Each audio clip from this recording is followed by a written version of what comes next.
Book 1, Chapter 2 The Falling Star. Then came the night of the first falling star. It was seen early in the morning, rushing over Winchester eastward, a line of flame high in the atmosphere. Hundreds must have seen it, and taken it for an ordinary falling star. Alvin described it as leaving a greenish streak behind it that glowed for some seconds.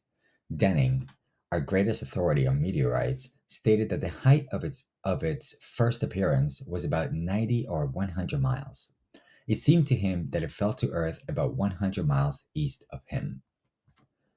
I was at home at that hour and writing in my study, and although my French windows faced towards Ottershaw and the blind was up, for I loved in those days to look up at the night sky, I saw nothing of it.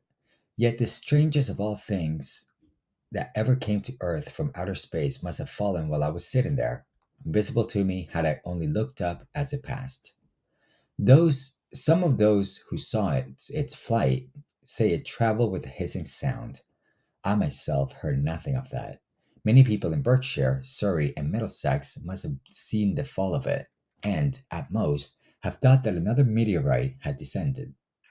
No one seems to have troubled to look for the fallen mass that night. But very early in the morning, poor Ogilvy, who had seen the shooting star and who was persuaded that a meteorite lay somewhere on the common between Horshell, Ottershaw, and Woking, rose early with the idea of finding it. Find it he did, soon after dawn, and not far from the sandpits, and the sand and gravel had been flung violently in every direction over the heath, forming heaps visible a mile and a half away. The heather was on fire eastward, and a thin blue smoke rose against the dawn. The thing itself lay almost entirely buried in sand. Amidst the scattered splinters of a fir tree, it had shivered to fragments in its descent. The uncovered part had the appearance of a huge cylinder, caked over in its outline, softened by a thick, scaly, dun-colored incrustation. It had a diameter of about 30 yards. He approached the mass, surprised at the size and more so at the shape, since most meteorites are rounded more or less completely. It was, however, still so hot from its flight through the air as to forbid his near approach. A stirring noise within its cylinder he ascribed to the unequal cooling of its surface, for at that time it had not occurred to him that it might not be hollow. He remained standing at the edge of the pit that the thing had made for itself, staring at its strange appearance, astonished chiefly at its unusual shape and color, and dimly perceiving even then some evidence of design in its arrival. The early morning was wonderfully still, and the sun, just clearing the pine trees towards Weybridge, was already warm. He did not remember hearing any birds that morning. There was certainly no breeze stirring, and the only sounds were the faint movements from within the cindery cylinder. He was all alone on the common. Then suddenly he noticed with a start that some of the great clinker, the ashy incrustation that covered the meteorite, was falling off the circular edge of the end. It was dropping off in flakes and raining down upon the sand. A large piece suddenly came off and fell with a sharp noise that brought his heart into his mouth. For a minute, he scarcely realized what this meant, and, although the heat was excessive, he clambered down into the pit close to the bulk to see the thing more clearly. He fancied even then that the cooling of the body might account for this, but what disturbed that idea was the fact that the ash was falling only from the end of the cylinder. And then he perceived that, very slowly, the circular top of the cylinder was rotating on its body. It was such a gradual movement that he discovered it only through noticing that a black mark that had been near him 5 minutes ago was now at the other side of the circumference. Even then he scarcely understood what this indicated, until he heard a muffled grating sound and saw the black mark jerk forward an inch or so. Then the thing came upon him in a flash. The cylinder was artificial, hollow, with an end that screwed out. Something within the cylinder was unscrewing the top. "Good heavens," said Ogilvy. "There's a man in it, half roasted to death, trying to escape." At once, with a quick mental leap, he linked the thing with a flash upon Mars. The thought of the confined creature was so dreadful to him that he forgot the heat and went forward to the cylinder to help turn. But luckily the dull radiation arrested him before he could burn his hands on the still glowing metal.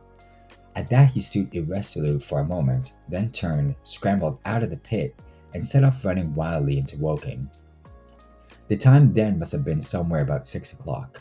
He met a wagoner and tried to make him understand, but the tale he told and his appearance were so wild, his hat had fallen off in the pit, that the men simply drove on. He was equally unsuccessful with the potman who was just unlocking the doors of the public house by Horsehill Bridge. The fellow thought he was a lunatic at large and made an unsuccessful attempt to shut him into the tap room. That sobered him a little, and when he saw Henderson, the London journalist, in his garden, he called over the palings and made himself understood. "Henderson," he called, "you saw that shooting star last night?" "Well," said Henderson, "it's out on Horsehill Common now." "Good Lord," said Henderson, "fallen meteorite? That's good." "But it's something more than a meteorite. It's a cylinder, an artificial cylinder, man, and there's something inside." Henderson stood up with his spade in his hand. "What's that?" he said. He was deaf in one ear. Ogilvy told him all that he had seen. Henderson was a minute or so taking it in. Then he dropped his spade, snatched up his jacket, and came out into the road. The two men hurried back at once to the common, and found the cylinder still lying in the same position. But now the sounds inside had ceased, and a thin circle of bright metal showed between the top and the body of the cylinder.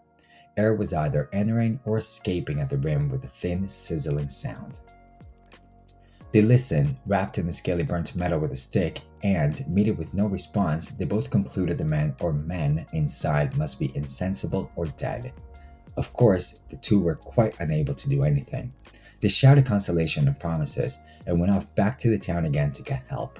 One can imagine them, covered with sand, excited and disordered, running up the little street in the bright sunlight just as the shop folks were taking down the shutters and people were opening the bedroom windows.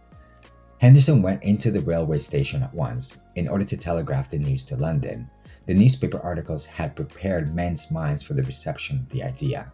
By 8 o'clock, a number of boys and unemployed men had already started for the common to see the dead men from Mars. That was the form of this story took.